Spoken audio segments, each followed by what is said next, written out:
Hey guys, Gaming Sandwich here. We're going to show you from obviously the new Monarch deck and just my upgrades and tweaks from this coming format. So yeah, it should be fun. We should see how it goes. And I'd like to respond to a lot of things with like people saying, "Oh, you should really do more. You could do more stuff on the end and stuff." And it's like fair enough, you can now with obviously the new way of getting around it and obviously YJ Pro and Dev Pro, but I still prefer to do IRL stuff. I just feel it's just better. It creates for everything. So you know someone who's actually bought the cards, who's play tested with them, who actually like has actually gone to locals and stuff, not just someone who's just sat on the computer doing that. So personal thing, just one of those. So okay, right, we'll go into the loveliness of it. So free idea. You know what it does. Pretty much, you get this, you search for the component that you're missing, and it's going to be fun because you're just going to grab that other one, and then obviously when it goes to the lovely grave, you are going to get a banished Monarch spell or trap, which is great. Free Adios gets you your extra tribute summon, so if you normal summon this, you can tribute it, and if you banish it from the grave, you can summon another vessel, which is usually the idea, which is fun. I run one refer just because it gives your opponent a token, and it can cause you to get an extra tribute summon, which is quite good as well. So, and for your extras, we have a Armageddon Knight, just so you can dump certain things, just to create combos going. Ideally, you can either dump your Eidos, or you can dump one of your big Monarch guys, so that's always good. One Thunder King Ride, just because it does slow the decks down. It is a light, so it is a fun one to do, just because if you can play that versus certain decks, it just usually grinds to a halt, so always fun. Free Erebus, you shouldn't really be surprised.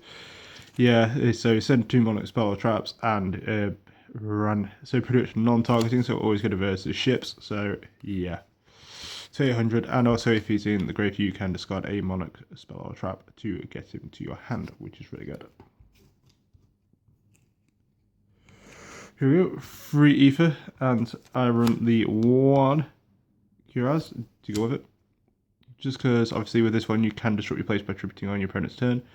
And obviously summoning one for the deck, usually it will be this guy, just so you can get your pluses off. So it's a good effect, and obviously it works the same way as Erebus does. I keep getting the names wrong. But yeah, so obviously send 2, then obviously after you get that you'll get your tribute, so you can get other things, but this one is usually your go-to. One Majesty's Fiend, just because I feel 1's good. I don't know, maybe I might bump it up to a 2nd in sliding, but for the moment 1 just works fine for me. For techs, these are the 2 tech picks, guys. We have the Wicked Avatar, which is obviously, people might know this from the last one. It's a free tribute monster, Fiend. Attack 0, so question. So this is basically, you're out to anything that would run honest, or anything that does anything through damage calc. So, common nominal set, power to only be, tributed free monsters. Your opponent can activate spell or traps for 2 turns. So this includes your 2 turns, so the turn of this, their turn, your turn again, and their turn again. Which is really, really devastating in a mirror match. So, I just prefer that, so. Works really well, and its attack is always 100 higher, so basically Moon Mirror Shield than everything on the field. So really, really good. And then the newly re-released from the ban list, Magician of Chaos, 28, 26, so pretty good. During the end phase, you can add 1 spell or trap to your hand, which is amazing, so extra consistency. And also, you can banish targets instead, which has its very old effect. But also, the only thing is now, the new version, it does, when it leaves the field, it is banished. So, but we have ways around that, so it is really good. Alright, for the spells, pretty obvious standard lineup for the most part.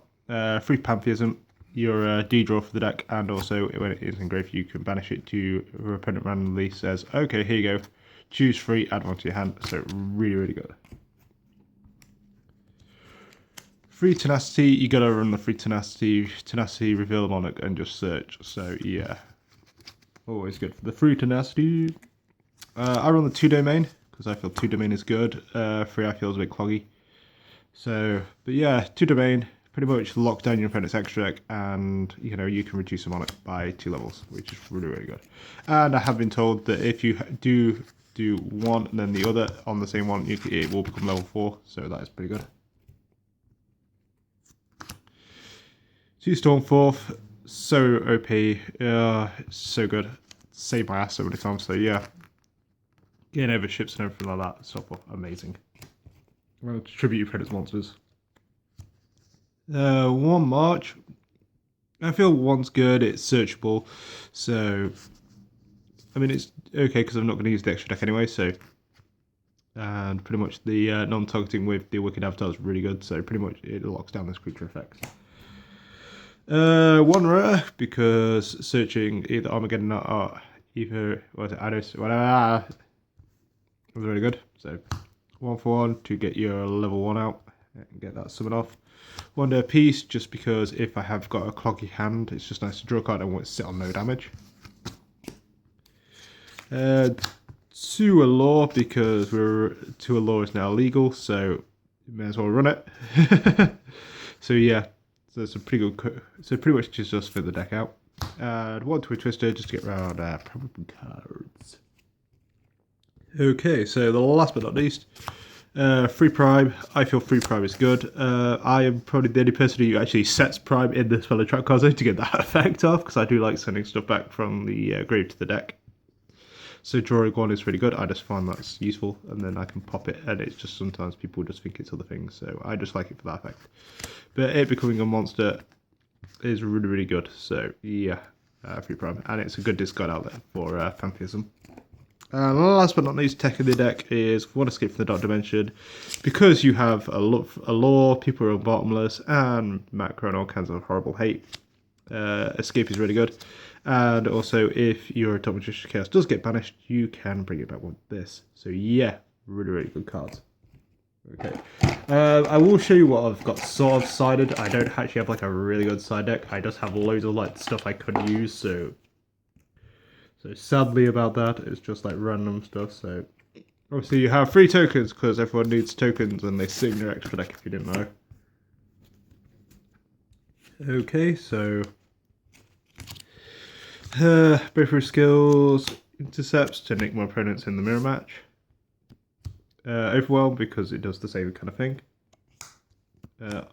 Too Honest because we're running light targets. I just feel that that's like a nice little idea. Another copy of Overwhelm. Where are we? Yeah. Royal Decree just because you feel like it might actually work.